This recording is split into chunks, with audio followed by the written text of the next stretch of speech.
السلام علیکم ورحمۃ اللہ وبرکاتہ۔ امید ہے سب خیریت سے ہوں گے۔ ہم اب دیکھتے ہیں سورہ بقرہ کا 6واں رکوع۔ اعوذ باللہ من الشیطان الرجیم، بسم اللہ الرحمن الرحیم۔ یا بنی اسرائیل اذکروا، اے بنی اسرائیل یاد کرو نعمتی، میری نعمت کو، التی انعمت، جو انعام کی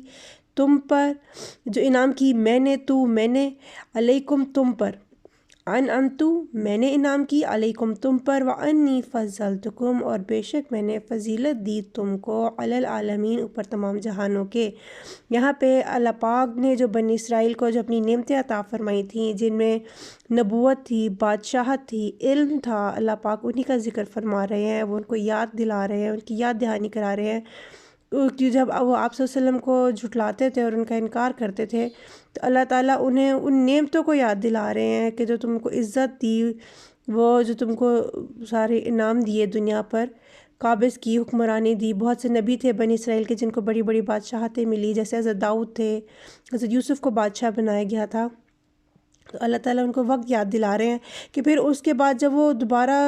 جو رذیل ہو گئے یا وہ جو ذلت کی زندگی میں آ گئے یا وہ ان کے اس مقام پہ نہ رہے، اس کی وجہ ان کی نافرمانی تھی۔ تو وہ اب پھر وہ آپ صلی اللہ علیہ وسلم کا انکار کر رہے تھے، جبکہ آپ صلی اللہ علیہ وسلم کا ذکر ان کی کتابوں میں موجود ہے۔ تو یہاں پہ اللہ تعالیٰ تمام لوگ کو بشمول بنی اسرائیل کو مخاطب کر کے اب ڈرا رہے ہیں۔ واتقوا اور ڈرو، یومن اس دن سے، لا تجزی نفس نہ کام آئے گی کوئی نفس، کوئی جان، ان نفس کسی جان کے، شیئن کچھ بھی، ولا یقبلو اور نہ قبول کیا جائے گا، منہا اس سے، شفاعتن کوئی سفارش، ولا یؤخذ منہا اور نہ لیا جائے گا اس سے، عدل کوئی بدلہ، ولا ہم ینصرون اور نہ وہ مدد کیے جائیں گے۔ کہ یہ قیامت کے دن سے ڈرایا جا رہا ہے، بدلے کا دن وہی ہے جس دن جو ہے آپ کے اعمال کا حساب کتاب ہوگا اور کوئی انسان کسی دوسرے کے حق میں سفارش نہیں کر سکتا، کوئی انسان کسی دوسرے کے کام نہیں آئے گا۔ یہاں پہ مسلمان کہتے ہیں کہ ہمیں آپ صلی اللہ علیہ وسلم کو جو شفاعت کا حق دیا جائے گا، ہمارے پیارے نبی پاک صلی اللہ علیہ وآلہ وسلم کو، تو بے شک دیا جائے گا، لیکن وہ شفاعت کریں گے اپنی امت کی، ٹھیک ہے، مسلمانوں کے لیے ان کو شفاعت کا حق دیا جائے گا، منافقین نان مسلمز کے لیے نہیں۔ اور جو ہے وہ یہاں پہ عدل سے مراد یہ کہ کوئی بندہ ہے، اگر اس نے کسی کے ساتھ زیادتی کی ہے، کسی کوئی گناہ ظلم بڑا کیا ہے، تو اس کے بدلے اس کی کوئی اور نیکی اس کو کہ جو قبول نہیں ہوگی، یا اس نے جو اپنا حساب کتاب دینا ہے، یہاں پہ اس بات پر زور ہے کہ آپ کے ہر عمل کا حساب کتاب ہوگا۔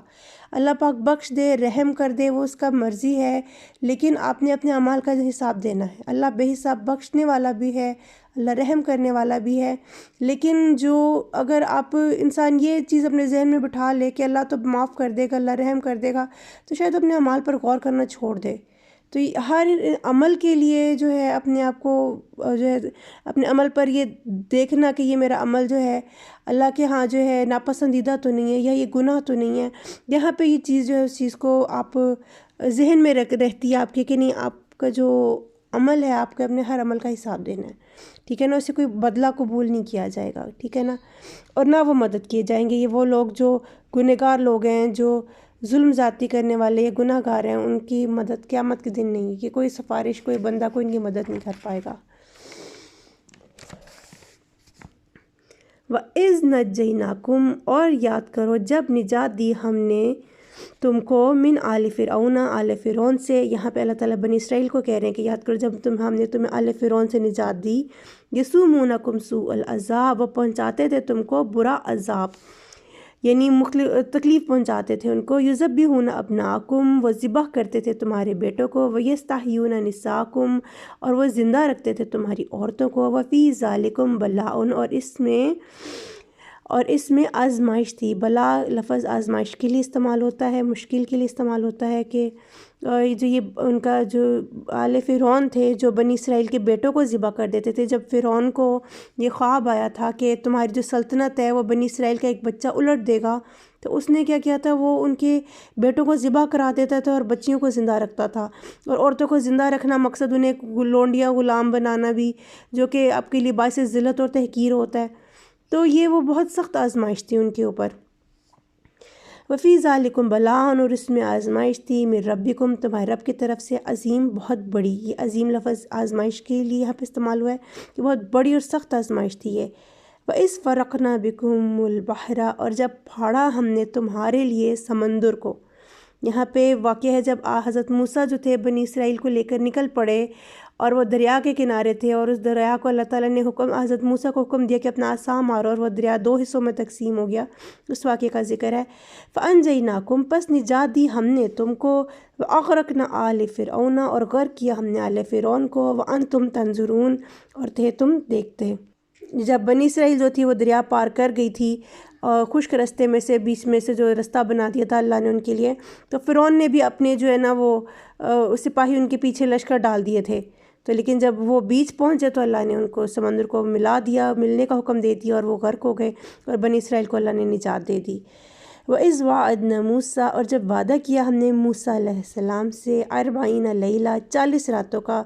ثُمَّ اتَّخَذْتُمُ الْعِجْلَ، پھر بنا لیا تم نے بچھڑے کو، یعنی پکڑ لیا تم نے بچھڑا معبود بنا کر، مِن بَعْدِهِ، اس کے بعد، وَأَنْتُمْ ظَالِمُونَ، اور تھے تم ظالموں میں سے۔ حضرت موسیٰ کو جب وہ صحرا میں آگے دریا پار کر کے، تو حضرت موسیٰ کو اللہ تعالیٰ نے اپنے پاس بلایا تھا کتاب دینے کے لیے، جو کہتے ہیں تختیوں کی صورت میں توریت ان کو دی گئی تھی، تو وہاں پہ 40 راتیں ان کو لگی، تو پیچھے سامری جادوگر تھا جس نے وہ بچڑا بنایا اور لوگوں کو اس کی عبادت میں لگا دیا۔ ثم عفونا، پھر معاف کیا ہم نے، عنکم تم کو، من بعد ذالک، بعد اس کے، لعلکم تشکرون، تاکہ تم شکر کرو۔ وَإِذْ آتَيْنَا مُوسَى الْكِتَابَ، اور دی ہم نے موسیٰ کو کتاب، والفرقان، اور روشن نشانی، لعلکم تہتدون، تاکہ تم ہدایت پاؤ۔ وَإِذْ قَالَ مُوسَىٰ لِقَوْمِهِ، اور جب کہا موسیٰ نے لقومہ، اپنی قوم کے لیے، یا قومی انکم ظلمتم، اے میری قوم بے شک تم نے ظلم کیا، انفسکم، اپنی جانوں سے، بِاتِّخَاذِکُمُ الْعِجْلَ، کہ بنا لیا تم نے بچڑے کو معبود بنا کر، فَتُوبُوا إِلَىٰ بَارِئِکُم، پس توبہ کرو طرف اپنے بنانے والے کے، اپنے رب کی طرف، فَاقْتُلُوا أَنفُسَكُمْ، پس قتل کرو اپنی جانوں کو، یعنی آپس میں، کیونکہ وہ کون تھے آپس میں، کوئی کسی کا باپ تھا، کوئی بھائی تھا، کوئی بیٹا تھا، تو انہوں نے حکم دیا کہ ان کو اب قتل کرو۔ ذَلِكُمْ خَيْرٌ لَكُمْ، یہ بہتر ہے تمہارے لیے، عِندَ بَارِئِکُم، پاس تمہارے رب کے، بنانے والے کے، فَتَابَ عَلَيْكُمْ، پس توبہ قبول کی اس نے تمہاری، یا متوجہ ہوا وہ تمہاری طرف، انہ هو التواب الرحیم، بے شک وہ بہت توبہ قبول کرنے والا، رحم کرنے والا ہے۔ اب یہاں پہ اس میں تھوڑی سی تفسیر میں بتانا چاہوں گی کہ اس میں ذکر یہ ہے کہ جب حضرت موسیٰ گئے ہوئے تھے اللہ تعالیٰ سے توریت لینے، اور جو سامری تھا اس نے وہ بچڑا بنایا، تو وہاں پہ 3 گروہ تھے۔ ایک وہ جو بچڑے کی عبادت میں لگ گیا، ایک وہ جو اس سے منع کرتا تھا، جو روکتا تھا، جو راہ حق پر رہا، اور ایک وہ جو خاموش تھا، یعنی نہ وہ راہ حق والوں کے ساتھ تھا اور نہ وہ بچڑے کی پوجا کرنے والوں میں کے ساتھ تھا، جن کو ہم نیوٹرل کہتے ہیں آج کل۔ تو اس کے لیے جو ہے جب حضرت موسیٰ واپس آئے اور انہوں نے یہ ظلم شرک ہوتا دیکھا، تو انہوں نے بہت غصے ہوئے، اور جو صرف ایک گروہ جو بچڑے کی عبادت سے روکتا تھا، صرف اس کو حق پر کہا گیا، باقی جو دونوں گروہ تھے وہ گنہگار برابر تھے، انہیں برابر گنہگار تسلیم کیا گیا، اور حکم ہوا اللہ کی طرف سے کہ جو لوگ بچڑے کی عبادت نہیں کرتے تھے وہ باقی دونوں گروہوں کو قتل کریں، وہ ان کے باپ تھے، ان کے بیٹے تھے، ان کے بھائی تھے، جو بھی ان کے لگتے تھے، انہیں حکم ہوا انہیں قتل کرو۔ یہ بہت بڑی آزمائش تھی یہ بھی ان پر،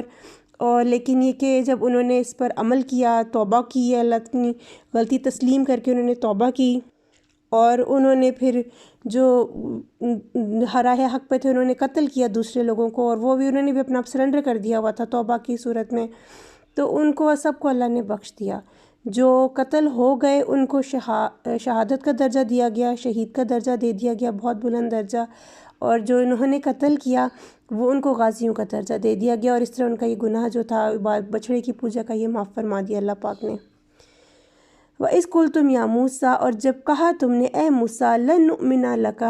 ہرگز ہم نہ ایمان لائیں گے، ہرگز نہیں، لن ہرگز نہیں، نُؤْمِنَ ہم ایمان لائیں گے، لَكَ تم پر، حتیٰ نرا یہاں تک کہ دیکھ لیں ہم، نر اللہ دیکھ لیں ہم اللہ کو، جہرتاً سامنے ظاہرہ، فَأَخَذَتْكُمُ الصَّاعِقَةُ، پس آ پکڑا تم کو صاعقہ نے، کڑک نے، وَأَنْتُمْ تَنْظُرُونَ، اور تھے تم دیکھتے۔ یہ جب حضرت موسیٰ جو تھے کوہ طور پر لے کے گئے اپنی قوم کو، کہ ان کی ضد تھی کہ ہم نے دیکھنا ہے اللہ کو، تو اللہ تعالیٰ نے ایک اپنی تجلی ڈالی کوہ نور پر، اور وہ اسی سے ہی وہ مر گئے تھے وہ دیکھ کے، کہ وہ اس کی تاب نہیں لا سکے، انسانی آنکھ اللہ کو نہیں دیکھ سکتی ہے۔ تو حضرت موسیٰ نے پھر ان کے لیے توبہ کی تو وہ ان کو پھر اللہ نے دوبارہ زندہ کیا تھا۔